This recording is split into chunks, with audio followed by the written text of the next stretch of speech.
अगर आप अफ्रीका के किसान होते, अगर आप अफ्रीका के किसान होते तो आप के पास क्या होती? जमीन होती, पालतू पशु होते। विचार करके देखो। अच्छा देखो, आप क्या है, अफ्रीका के किसान है, ठीक है ना। आंख बंद करो भाई सब, ठीक है। और क्या करो कि हम क्या है, अफ्रीका के किसान हैं, और हमारे पास जमीन है, पालतू पशु होते हैं। जब भाई जमीन है तो किसान है, तो पालतू पशु भी है, ठीक है ना। जिनकी वहां कोई कमी नहीं थी, ठीक है।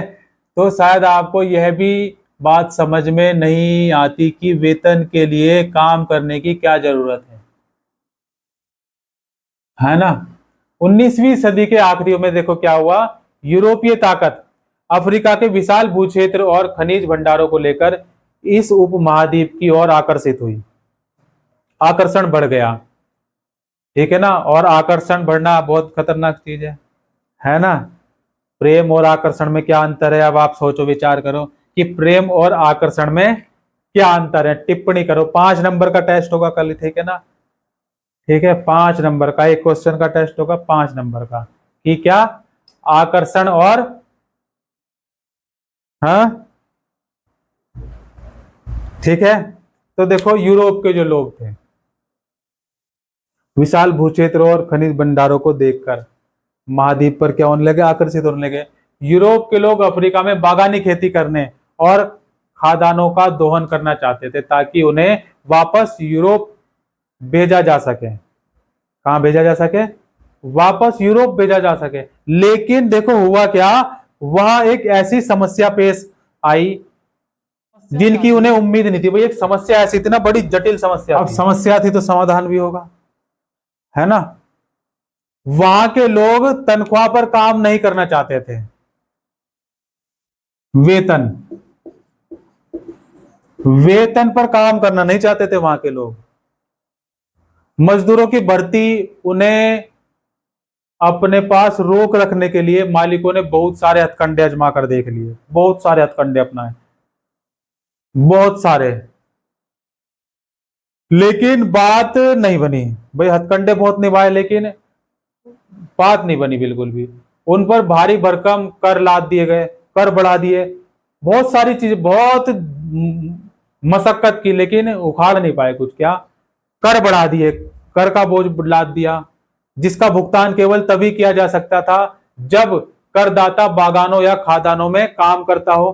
काश्तकारों को उनकी जमीन से हटाने के लिए उत्तराधिकार कानून भी बदल दिए गए।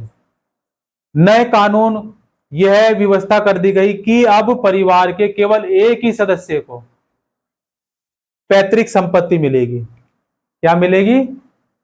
केवल एक ही सदस्य को पैतृक संपत्ति मिलेगी। और इस कानून के जरिए परिवार के बाकी लोगों को श्रम बाजार में धकेलने का प्रयास किया जाने लगा। भाई क्या था देखो, छोटा पैक बड़ा धमाका, है ना। भाई टैक्स लगा दिया खतरनाक, है। और बागानों और खादानों में काम करता हो काश्तकारों को उनकी जमीन से हटाने के लिए उत्तराधिकार कानून भी बदल दिए गए, ताकि परिवार के केवल एक ही सदस्य को पैतृक संपत्ति मिल सके। और इस कानून के जरिए काफी परिवार के बाकी लोगों को क्या किया देखो, श्रम के बाजार में ढकेलने का प्रयास किया गया। बहुत एकदम जद्दोजहद हुई।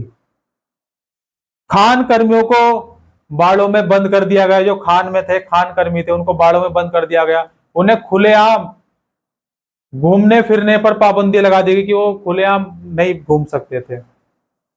तभी वहां रिंडर पेस्ट नामक ये विनाशकारी पशु रोग फैल गया। क्या है ये? कौन सी बीमारी है? पशुओं की बीमारी है। कौन सी बीमारी है? पशुओं की बीमारी है। लिखा है ना ये।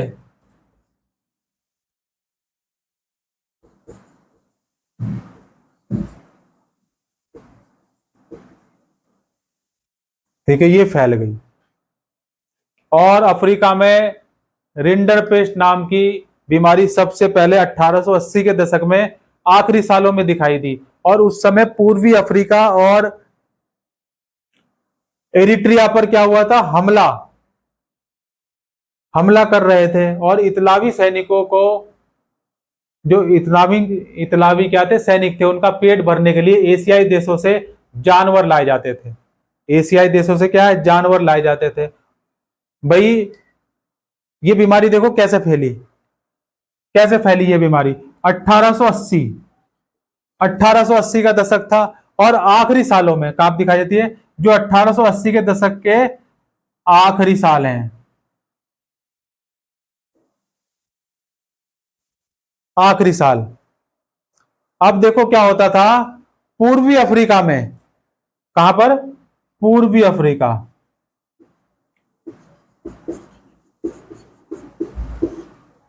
पूर्वी अफ्रीका में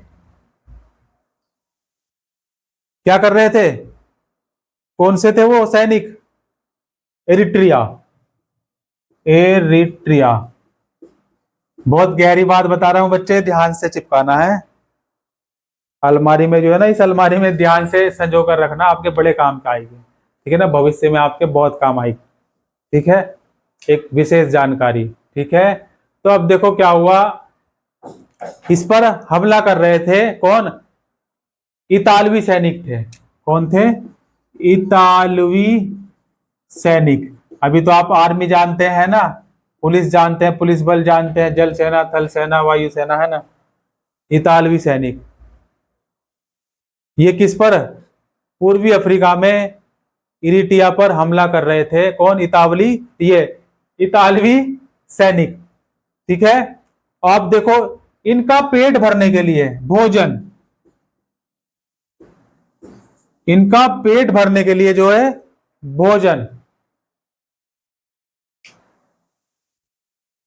कहां सर, एशियाई देशों से जानवर लाए जाते थे भोजन के लिए, एशियाई देशों से जानवर लाए जाते थे। और यह बीमारी ब्रिटिश आधिपत्य वाले एशियाई देशों से आए उन्हीं जानवरों के जरिए पहुंची। बस जब ये जानवर जहाजों से लाए जाते थे, अब उसमें अब 1 महीने की यात्रा, 2 महीने की यात्रा हुई, तो उसमें बीमारी, उसमें क्या हुआ, जानवर बीमार होने का खतरा, बीमार हो गए, ठीक, कुछ कमजोर हो गए, उनको खाने की व्यवस्था, किसी को कुछ, बहुत सारी बीमारी आ गई। तो उसी से क्या हुआ, ये बीमारी पशुओं के जरिए यहाँ पर आई और विनाशकारी साबित हुई। क्या हुई, विनाशकारी साबित हुई। और यह बीमारी ब्रिटिश आधिपत्य वाले, देखो जितने भी है एशियाई देशों से आए उन्हीं जानवरों के जरिए यहां पहुंची थी। अफ्रीका के पूर्वी हिस्से से महाद्वीप के दाखिल होने वाली यह बीमारी जंगल की आग की तरह पश्चिमी अफ्रीका की तरफ बढ़ने लगी। कहां बढ़ने लगी, पश्चिमी अफ्रीका की तरफ। देखो बोला पश्चिमी अफ्रीका, तैर के ढूंढ ले भाई, है ना, ठीक। 1892 की बात करते हैं, कहा 1892, 1892 में क्या हुआ बच्चे, देखो यह अफ्रीका के